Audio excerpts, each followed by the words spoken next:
Hosanatry-avoko ary isakana ny tompo ahy ane ny aninjy tanana amin'ny mpanjakako.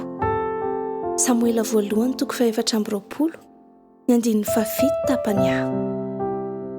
Noho ny fitiavany tena sy fitiavam-boninahitra dia nialona ny Davida mpanompo ny Saoly mpanjaka.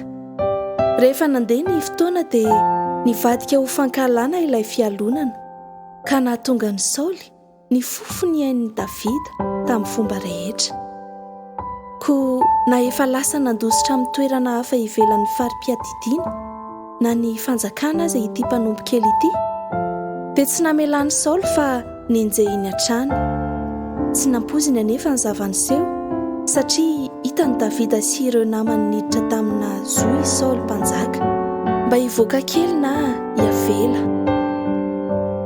Dia hoy indrindra ireo olon'i Davida taminy: izao no andro voalazan'ny Tompo taminao hoe indro atolotra eo an-tananao ny fahavalonao ka ataovy aminy izay fantatrao fa mety.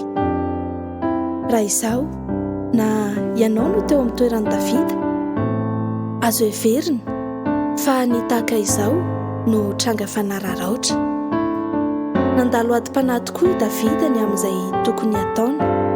Andaniny ny feon'ireo namana akaiky izay nampirisika mba hamonoana ilay fahavalo, ary miampy ny feo avy amin'ny fahatsapatena fa io tokoa no fahavalo nampitondra ny gidiny teo amin'ny fiainana. Ankilany kosa ny feon'Andriamanitra izay mibitsika manao hoe aza mamono olona.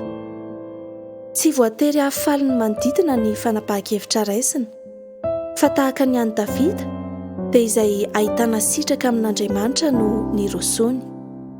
Tompo, ampianaro aho ahay miaino anao sy manao ny sitraponao. Amen.